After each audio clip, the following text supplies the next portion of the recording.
Welcome into the Take the North podcast presented by Odyssey. I am Dan Wiederer, pleased to be joined today by producer Adam Studzinski as we flash forward into Week 8, Chicago Bears, Washington Commanders, Sunday afternoon, 3:05 or 3:25, not sure. Afternoon slate, Chicago time in Washington, D.C. Studs, how you doing? Good. It's 3:25. 3:25. It's the big national window game. The one that they always delay that one. So 3:25 on Sunday. Can't wait. Big stage game. Obviously, everyone was anticipating the possible matchup between Caleb Williams and Jayden Daniels, the number 1 and number 2 overall pick in this last spring's draft. That'll get us into our opening drive. It's time for the opening drive. Okay, so Studs, the word out of Washington on Thursday is that Jayden Daniels has still not returned to the practice field, but I believe in the words of Adam Schefter, the Commanders plan to attempt to try to get him on the field on Friday, which feels to me like a little bit of a chess move to try to keep the Bears guessing a little bit. The ribs injury still has Jayden Daniels out of action, and it seems difficult to believe that a rookie quarterback with so little experience would be able to get by on partial practicing one time during the week of such a big game. What do you think that is going to happen there with the Commanders? Yeah, so I have been thinking basically since we found out Wednesday that Jayden Daniels didn't practice, and since they said before that Monday, Dan Quinn said that he was going to be week to week, I was thinking then that I don't think Jayden Daniels is going to play against the Bears. Just because typically, let's start with Monday with Dan Quinn. Typically, when you label a player week to week, that means they're probably going to miss a week. And if they labeled him day to day, I think it would have been different. But then you combine that with the fact that Daniels didn't practice on Wednesday, didn't practice on Thursday. They say, like you said, they're going to try to give him a go on Friday. But even if he's limited on Friday, I think it's going to be really tough to get him out there on Sunday, especially. And here's another giveaway. This is like a small media thing that we follow a trend with. Marcus Mariota spoke at the podium for the Commanders on Wednesday. Typically, the quarterback who speaks at the podium is the guy who's going to start the game. It's very rare that I know that in the NFL rules dictate they have to give you a quarterback during the week, right? So that could just be them making their obligation. But it's very rare, at least in Chicago, that the guy who speaks during the week is the guy who doesn't start the game there. Well, there's no question. And I think when you look at this again from a practical standpoint, the Commanders have to be ready to play this football game on Sunday. And it's very difficult to get, again, a rookie quarterback ready to play with so little practice time, so little on-field work. We'll see what happens Friday, and we'll offer updates as we can. I thought it was notable on Wednesday to hear Caleb Williams questioned on the potential matchup with Jayden Daniels. And I thought his answers were pretty mature. The response is very grounded in terms of his approach to this week. He understands the outside interest. He understands the intrigue of this potential matchup. He understands that for the longest time going forward, he and Jayden Daniels will be linked as the top 2 picks in the 2024 draft class. But Caleb's got this intense micro focus on what does it take to win this week's game.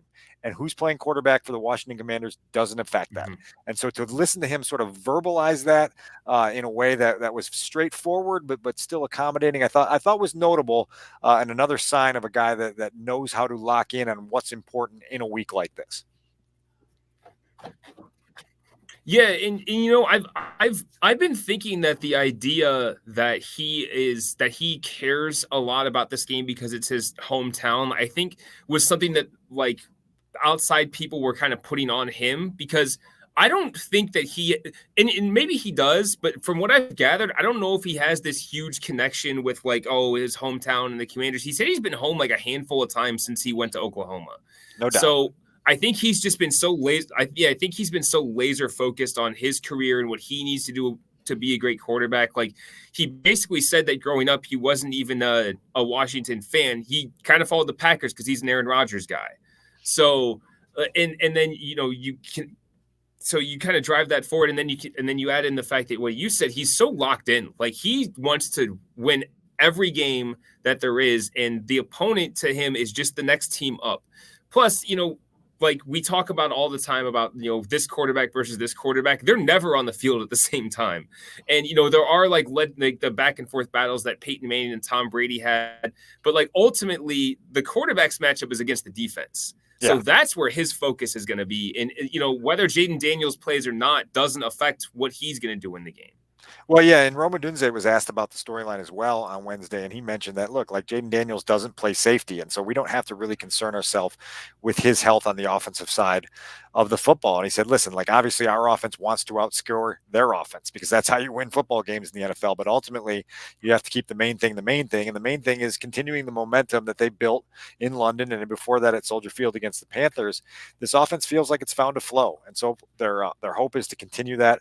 Their hope is that Caleb Williams stays in the groove that he's in, independent of what the Commanders ultimately do at quarterback. The Bears have a mission this weekend, and it's to continue that upward climb and that forward momentum offensively. Oh yeah, and like that's the thing that I think they should be focused the most on. I mean, because there is an opportunity here on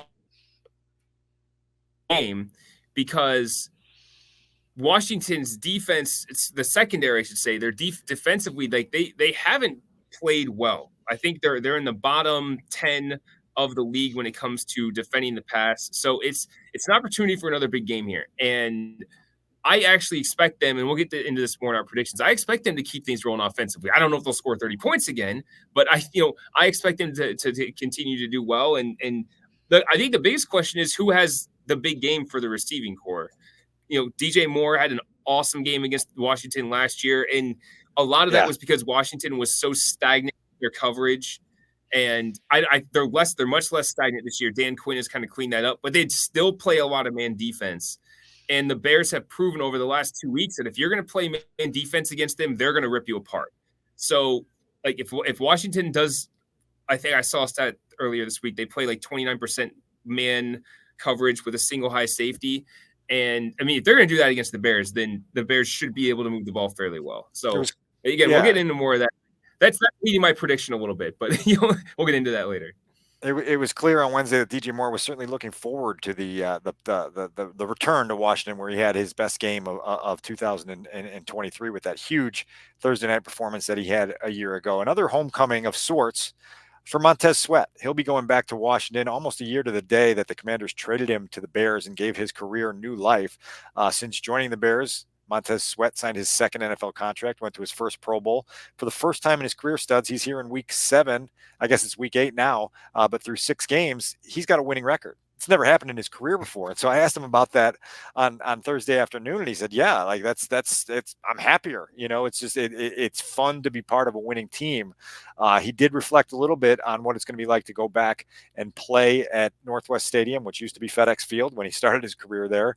And we have some audio of Montez's sentiments as he gets ready to go back and play against the team that drafted him. I think like any other player would be, they'll be a little offended, but I mean, at the end of the day, I know it's a business, and I understand what comes with that. So I was offended, but I didn't take it personal.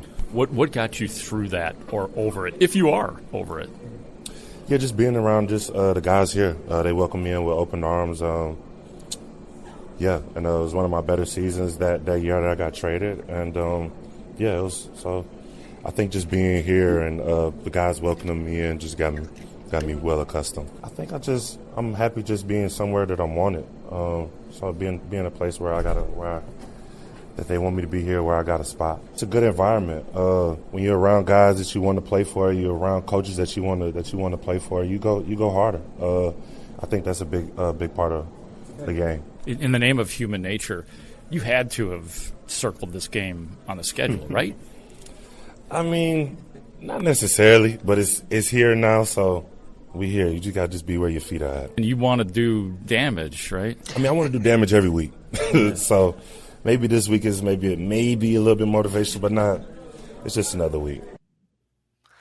Just another week. I sort of buy it, Studs, but at the same time, listen, Montez No. Sweat is not a guy who loves talking to the media, but he's actually very enjoyable to listen to when he does because he can be expressive, he can be introspective, and I think you heard that there. That the very first question, the very first answer we heard there was him being asked, was he offended when he was traded away a year ago, and the Commanders were moving in a different direction for obvious reasons, and so you heard the heartfelt response that he gave and the sincerity in his voice, but then I think you also heard his appreciation for where he landed, and I think since he arrived here in Chicago on November 1st a year ago, the trade was on Halloween, that he's found his place, he's found his niche, he's found comfort here, and he's happy to be part of a defense that's playing at a high level. And then in his words, he's looking forward to doing some damage when the opportunity presents itself.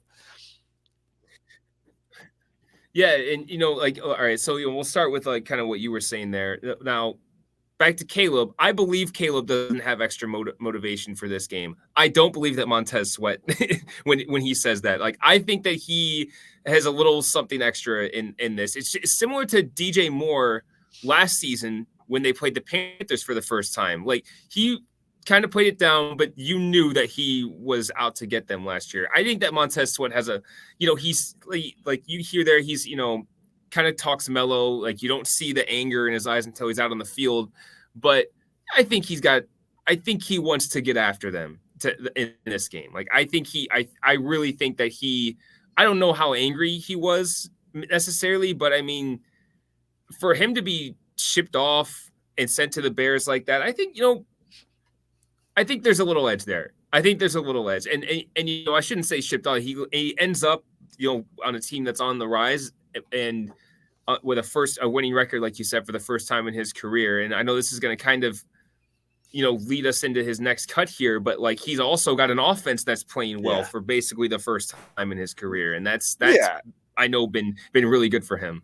Well, and it's not like the Commanders traded him because they didn't believe in his ability. It was a numbers crunch up against the cap a little bit. They have a very talented defensive line, and they could only allocate so many resources to that front group there. And so Montez understands the business of this. He also understands what's building here in Chicago. And you're right. I had an opportunity to circle back with him on an anecdote that Keenan Allen shared with us in the postgame in London, that Montez was getting a little bit antsy at Tottenham Hotspur Stadium because the offense was sustaining so many drives and scoring and staying on the field that Montez was getting restless on the sideline, not having the usual volume of opportunity to go hunt quarterbacks. And so he shared that with Keenan. Keenan shared it with us. And then we had a chance on Thursday to ask Montez about that feeling of being on a defense that suddenly feels frustrated with his offense because they're doing too well.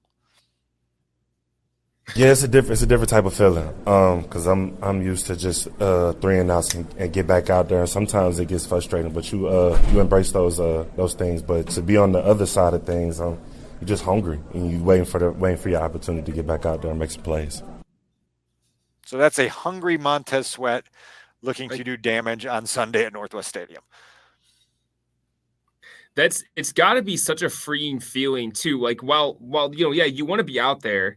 And, you want to go out there and make your impact on the game. Like it does, I think at the end of the day, have to be freeing to think like, man, we don't have to do it all ourselves at this point. And, Jalen Johnson has talked about this a lot on his regular appearances on The Score, on the afternoon show. TJ Edwards has talked about this a little bit too. It's like, they have fresher legs. They're not logging as many snaps. And that allows them to make more plays when they're out there because they're not as tired.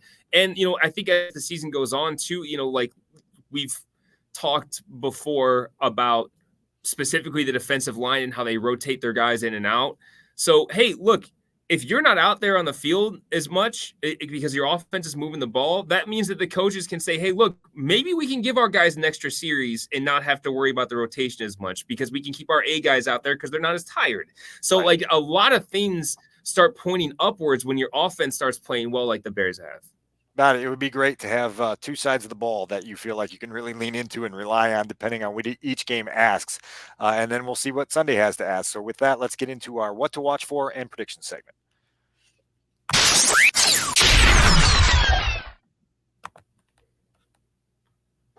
All right, Studs, you know where we're heading with this. We're going to take a look at 3 key elements of Sunday's game that we want to look at, and then we'll offer our predictions for what should be a very compelling matchup. Again, 3:25 Sunday. We've got the time right at this point. Bears Commanders at Northwest Stadium. The first thing that I'm looking forward to dialing in on is the continuation of the offensive progress, and specifically, can the Bears and their passing game, that's Caleb Williams, that's Shane Waldron, keep both DJ Moore and Keenan Allen unlocked? We saw both players kind of have very different runs through the month of September. DJ, the subject of much scrutiny as his body language was under investigation when he was experiencing some frustrations and some patience testing moments with a rookie quarterback where there were some obvious disconnects that they couldn't get ironed out in live game action. And then he has his breakout game in week 5 against Carolina, goes for 105 yards, 2 touchdowns. And you say, okay, they finally got DJ unlocked. Then the Bears travel overseas and they go to London. Keenan Allen's foot's feeling better. He gets involved. He's making big catches on 3rd down, big catches on 4th down. Oh, by the way, he scores 2 touchdowns on 2 beautiful balls where he was in perfect sync with the quarterback, with Caleb Williams. And you say, okay, Keenan Allen is unlocked. Now you have an opportunity to have this offense being at full strength with Keenan, DJ, Cole, DeAndre, Rome. Now you start to see the vision of what the Bears were trying to put together when they assembled this arsenal of talent. And I'm sure you're looking forward to, just as much as I am, seeing what those 2 primary receivers are capable of in a matchup against the Commanders. Oh yeah, most definitely. And like I talked about earlier, like the Commanders secondary is it's not as bad as the previous 2 teams the Bears have played. I mean, no one's as bad as the Panthers right now. And the Jaguars don't have a good defense either.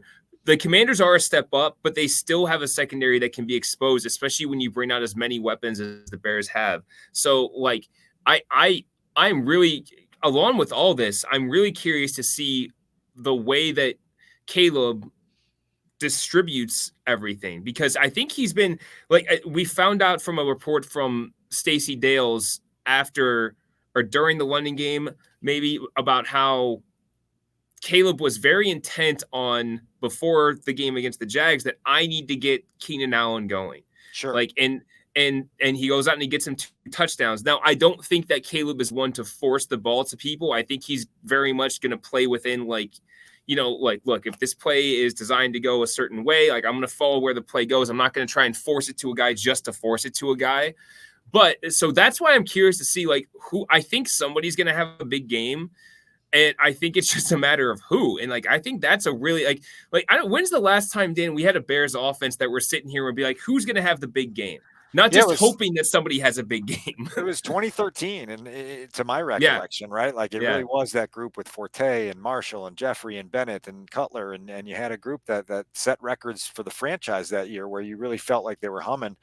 Keenan Allen, even at 32 years old and in his 12th NFL season, still feels the urge to prove himself, right? And that was a thing that he felt he checked that box with a pencil, at least in London against the Jaguars, because there was a stretch there where you're out with a new team and you haven't gotten off to the greatest start and you've been injured and people are wondering, does he still have it in him? The ability to contribute in that way meant something to Keenan Allen. And he talked a little bit about that on Wednesday afternoon in a line of questioning with our Mark Grody, just discussing the personal validation that performance in London had for him. How important was it for you to have those 2 touchdowns in the game and to get in the flow of this offense? Yeah, it was big. Just to show that I'm, still me. I can still make these plays, and I'm on a different team, but I can still be the guy who I was. You needed to prove that to yourself? Not to myself, no. But for about 5 games there, it was looking like, when's this guy going to come along and play too? So you had to have been feeling that, right? Like a little bit. I don't know, panic's the right word, but I want to contribute. Yeah, absolutely.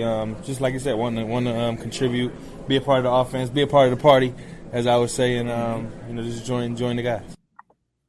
Well, Keenan Allen was definitely part of the party in London. We'll see if he can be part of the party in Washington, and how much Caleb Williams and he can continue to build on the chemistry that they built in London. The second thing I'm going to be watching Sunday afternoon, Studs, in Washington, is how the Bears handle the Commanders' rushing attack. This is a group that, for as much hype and spotlight has been on their quarterback in the early parts of the season, their 5-2 start has been predicated on their ability to successfully run the football.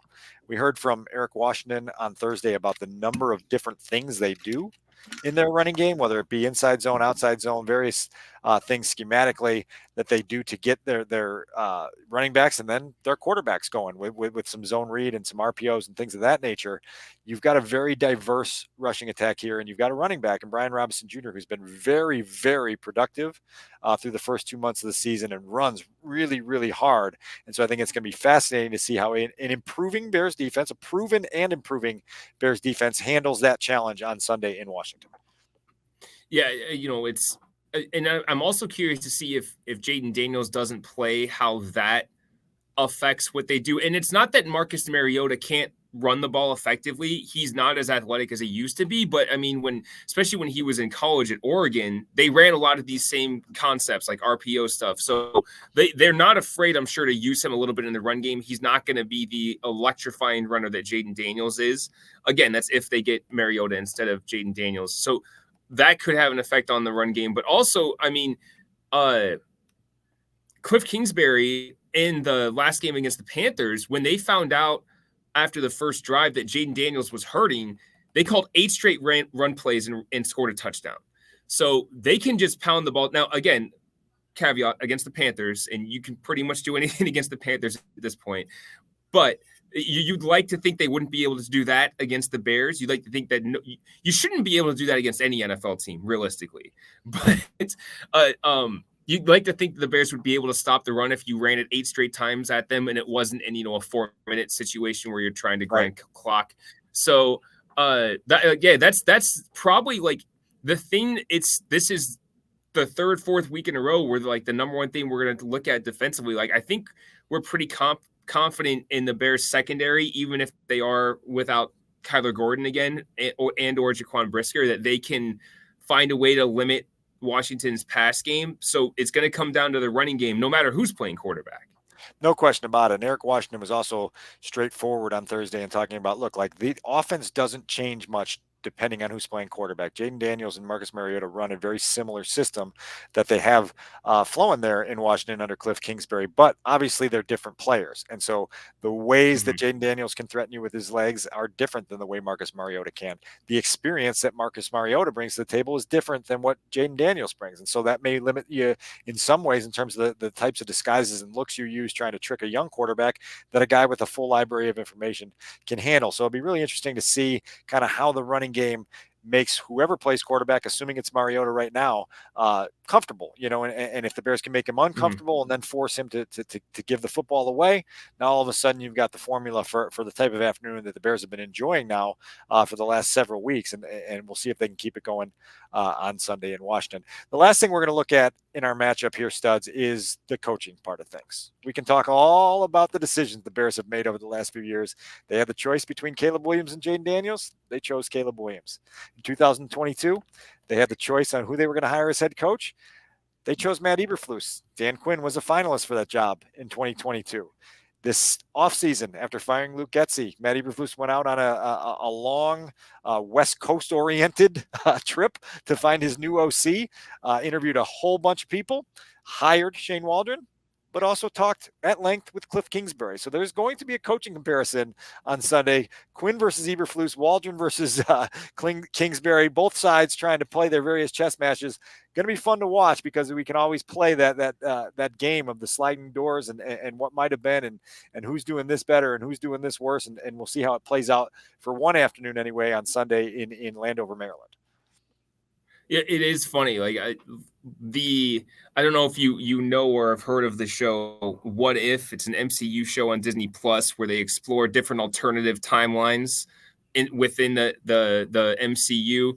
And so that's what this is. Like the Washington Commanders are an alternate version of what the Bears could have been right now. And whether or not it works out, that a lot of this, like that they're having the success Washington's have, or you flip if Caleb went to Washington, if he's having success there, like there's a lot of what ifs, but I mean, yeah, like it's a really neat, I think, one game look at, hey, a lot of these guys could have ended up in the opposite place that they're at right now. And, I remember actually when they were going through the hiring process where the Bears ended up with Matt Eberflus, I thought at one point they were going to hire Dan Quinn. Yeah. Because it looked like I was thinking they were going to go, the Bears being what experienced they done, defensive established right, guy, yeah, right? Yeah, well, and they would always go, okay, we tried the guy that's not done it before. All right, now we got to go to the veteran guy. Like that's what they did with Trestman and then John Fox. It's like, okay, they had Nagy who hadn't done it, so they're going to go with the defensive guy who's done it before. And so Matt Eberflus was another first-time head coaching hire. So that was I remember actually thinking like, I don't know if I would be comfortable with Dan Quinn, but I think Dan Quinn's a fairly competent to above competent head coach, and look, he had we'll see how it plays out. He had a 28-3 lead in the Super Bowl at one point, right? yeah. Like that's something that's something you almost forget. Like you almost forget about who the head coach of that Atlanta team was and who the offensive coordinator was for Atlanta. It was Kyle Shanahan, right? So right. Yeah, that was another what if moment, right? Obviously. Another what if moment. Anyway, for sure. We'll see. Yeah. There's literally, all right, so I know this is an aside. There's literally, I randomly watched, sorry, did I cut you off there? No, you're good. There was just a real quick aside about that Atlanta Patriots Super Bowl. I don't know if you ever watched the fourth quarter of that game again. There is literally one play that if Kyle Shanahan would have just run the ball, they probably win the game. Like, and instead they kept throwing the ball on like 3rd and long when they had a 3-score lead still. So anyway, that was just crazy. So what do we got next? Predictions? Keep you up at night. It's time for predictions. Yeah, let's dig into it. All right. I guess I'll go first, right? So we'll go with I think that if you've been listening to how I've been talking so far, you probably have gleaned who I'm going to predict to win the game. But I am going to go with the Bears winning this game, partly because I don't think Jayden Daniels is going to play. Now, we have a disadvantage of recording this just in all honesty on Thursday afternoon. So we're not 100% sure that he's going to play, but I don't think he's going to play based on the trend so far. That, I believe, gives the Bears the better quarterback, the better defense, the better all offensive weapons, and the better team overall. It does suck that we're not, I think, not going to get the matchup that we thought we were going to get with these two young, exciting, and up-and-coming quarterbacks. But with all that being said, I think that the Bears find a way to control Washington's running game and have not as big a day passing as they have the last 2 weeks, but another good day passing the ball, moving the ball against Washington, and they win the game 28-17. So I'm a bit uncomfortable, I'll be honest with you. And here's why I'm uncomfortable, because my entire MO is to see it to believe it. You've heard me say this for years on this podcast. You've seen me say it in other venues for years before that about the Chicago Bears. Prove it to me, and then I'll believe. Well, I'm going a different direction this week because the Bears are 3-16 on the road under Matt Eberflus, and they haven't shown you that they can play high-level football on the road at all over the last 3 seasons. Caleb Williams is a rookie quarterback. He's 0-2 in his first 2 road starts. He hasn't shown you that he can put together 4 consecutive high-level performances, clean performances against good opponents to get you there. There's enough pause there that the old me, the pre-2024 me, would have said, no way I can trust the Bears in this moment, in this type of game, under this type of spotlight, until they prove to me that they're worth trusting. Well, I'm going a different direction. I'm picking the Bears to win the football game 26-20, and it's just the latest vote of confidence that I'm offering in a football team that seems to understand how to take care of business when there's business to be taken care of. We saw how they did it against inferior opponents with the Panthers and the Jaguars. We've seen how they've responded after a rough offensive start in September. You heard me walking into week 1 say that I'm bumping my win projection up from 9 to 10 because of my belief in this locker room and their ability to handle adversity and stress in game during a week, during a month, whatever it may be. So this is me doing something I rarely do and saying, yeah, I believe in the Bears before they've shown me that they're fully worth believing in. Hopefully they don't let me down. But again, Bears 26, Commanders 20. That is all right, Dan. This is not only is this an uncomfortable spot for you, it's uncomfortable for the host of the show that I produce on 670 The Score, Dan Bernstein. You and Bernstein are maybe more confident than I am in the Bears right now, which is a wild spot to be in. So like it's I guess welcome to the optimistic side. Yeah. Well, that's what it would be incredible to live here for 6, 7, 8 years. Whatever space that we're living in here, the optimistic space. Yeah. It could be the start of something We'll just say that it could be the start of something. Like I always am so envious of those NFL teams and fans who follow the consistently really good NFL teams. Like, I don't know if anyone's ever going to get to where the Chiefs are at right now, but I just can't imagine the confidence they have on a week-to-week basis going into any game. It's like, all right, they got Patrick Mahomes, we'll be fine. You know, we've been 3.5 hours south of Aaron Rodgers for a decade and a half, and we lived that experience of seeing, man, it must be nice to be in Green Bay and understand that you've got one of the best quarterbacks to ever play the game, who gives you a chance every time you play. And so maybe the Bears are on the verge of something like that. Maybe Caleb Williams truly is the long-awaited answer as the long-term QB1 who can unlock a sustained run of success. Sunday will certainly be a fun test to take, and we'll see how they handle it. And with that, let's close things up with our 2-minute drill. The 2-minute drill. The 2-minute drill. Okay, Stud, so all eyes will be on the injury report on Friday afternoon when we get the official game designations for several players across the board. Very notable to me that long snapper Scott Daly was a full participant in practice when he returned to the field on Wednesday. Scott Daly left the game in London in the first half with what looked like a very serious knee injury. He was declared out really, really quickly after he got to the sideline, and you were led to believe that, man, this feels like it could be a very serious injury. The next time the Bears had a full practice, Scott Daly was a full participant, which one is music to Cole Kmet's ears, because that takes away some of those emergency long snapping duties for now. But then Jake McQuaid, who Mark Grody has kind of ribbed me for bringing up too often, had his name brought up in the conversation on Thursday when Richard Hightower sort of said, well, we'll see where Scott's at the end of the week. So even though he's been practicing in full, it didn't necessarily sound like they had given him 100% clearance to play on Sunday against the Commanders. We'll keep an eye on that as we get to the later part of Friday afternoon. Right. And it's very interesting because I'm just looking at the injury report that Bears put out for Thursday afternoon, and Scott Daly, once again, a full participant. So that's interesting that you were saying that we'll still see where he's at the end of the week. And at least they do have an actual backup plan and not just hope that Cole Kmet can get us through a game again.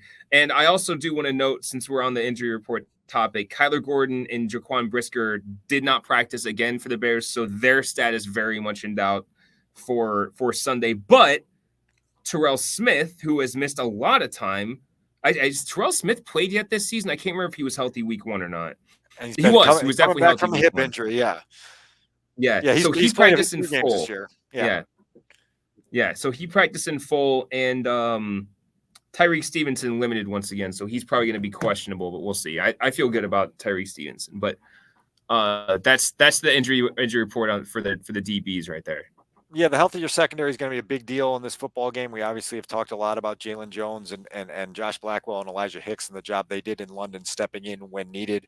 Richard Hightower, who's been close with all three of those guys as their special teams coordinator over the last few years, said that it gives him chills to see those guys seize on the opportunities they were given with the defense and not just have to be stuck as special teamers that contributed at a high level. Hightower referred to it as graduating, from just being a core special teamer to a guy that can really play at a high level on defense. And so those guys are still in that process. We'll see where they go. Another notable thing here, you mentioned Terrell Smith, a handful of other guys back in the mix at practice this week includes Zach Pickens, Travis Homer, Larry Borum. Bears getting healthier in some key areas. Trade deadline approaching next week. We'll see how all of those things kind of swirl together and what it means for their roster as Ryan Poles has some big decisions and some things to explore as the Bears approach November. So do you think that – I wanted to ask your thoughts on this because Larry Borum is back practicing in full, but he has not played at all this season and missed nearly all of training camp. Do you think that he will be activated for Sunday, or do you think he misses another game and comes back in a week?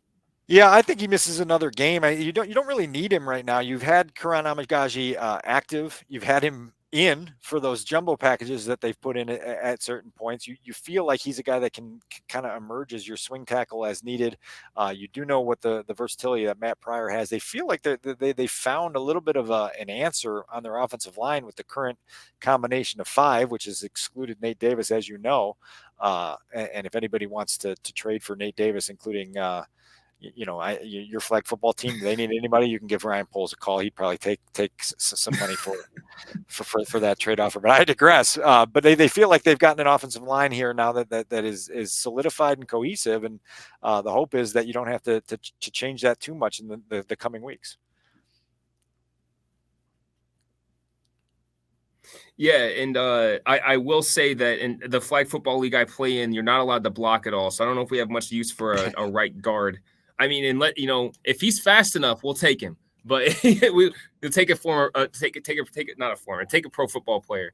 But the Nate Davis thing, the last thing I want to touch on. Do you think that when we talk this time a week from now, he's on this team anymore?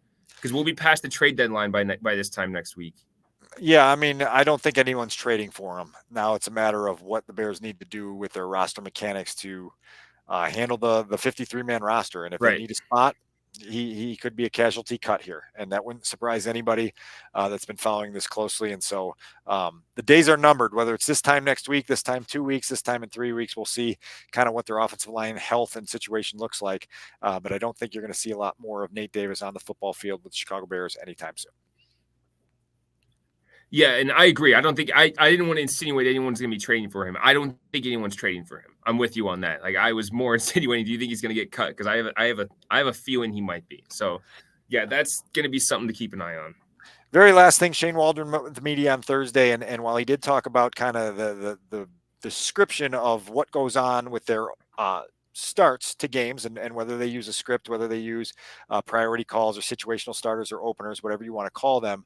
He said that one of the more notable tweaks that has been made since the season started is the in-game communication that the coaches and the players got together, sort of ironed out the mechanics of how they do things. He talked about letting everyone decompress when a drive is over for a short span and then getting together and getting on the tablets and figuring out what types of discussions need to be had.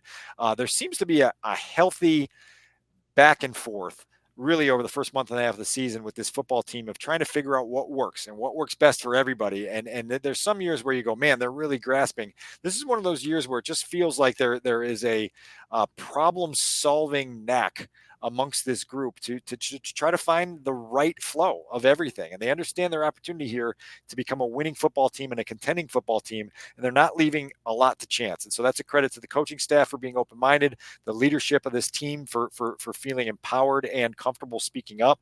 And we'll see what it results in. The Bears have not started well in a single game of the season. I think we mentioned earlier in the week, they came into week 8 as the third worst scoring team in the first quarter, 10 total points in the first quarter through the first 6 games. That's got to change. And so maybe they can find some sort of formula to get off to a quick start Sunday at Northwest Stadium. Yeah, it really is. You want to talk about being uncomfortable like we were earlier. It's almost uncomfortable to hear about a Bears team having healthy and productive in-season conversations that result in good things happening, like result in things getting fixed. I feel like a year ago, 2 years ago, when we see the offense start the way it did, we'd still be talking about it. But here we are, a month and a half after we saw all those struggles, and they got something figured out, and we'll see if it continues. And shout out to the Eagles for still not scoring a point in the first quarter this season. That is an impressive feat. It's hard to fathom, particularly given the weapons they have, right? Like this isn't just a bottom-feeding offense devoid of talent. You've got Saquon Barkley and AJ Brown and Jalen Hurts and Devontae Smith, and somehow you haven't scored a point in the first quarter. So that is a feat, and we'll see where they go. I will just say this little footnote on what you just said there. This organization has had a bad reputation for embracing failure and saying, boy, did we handle our struggles with such grace, and man, were we together through the 6-game losing streak. And my argument was always the whole point of having sort of resilience and unity and the ability to troubleshoot is so that the losing streak never gets to 6, that it gets to 2 and you find a solution to the problem, and then it stops there, and then you get on a little bit of a roll. Well, now the Bears are dealing with the other part of things. They've won 3 in a row. They've got a chance to go put together a 4-game winning streak here when they go out to Washington with a matchup that they are favored in. Jayden Daniels' health still out there. And so, man, you talk about a moment of opportunity, Studs. This feels like a big one on Sunday. Yeah, definitely does. And look, regardless of who's at quarterback, whatever, they go out there and they get the job done on Sunday, and they go to 5-2. Now you're not just talking about like hoping. You're talking about how do they get to the playoffs from here, and so that's if we are reconvening next week or on Sunday if they're at 5-2, that'll be a spot this podcast has never been in before, which is talking about a real winning football team that has real hopes for something for this season to really matter. Yeah, we'll be going into a very pivotal November with a team that clearly has direction and momentum and all the things that you want in a football team. So that checks just about every box we had for this episode of Take the North. That's Adam Studzinski. I'm Dan Wiederer. Mark Grody will be with us again very soon. Looking forward again to Sunday's matchup against the Commanders. We'll have more content coming for you in the days ahead at the Take the North podcast. Remember to follow us on Twitter at Take the North Pod, and keep following along as the Bears get ready to go to Washington for a big game against the Commanders. That's Adam Studzinski. I'm Dan Wiederer. Great talk. See you out there.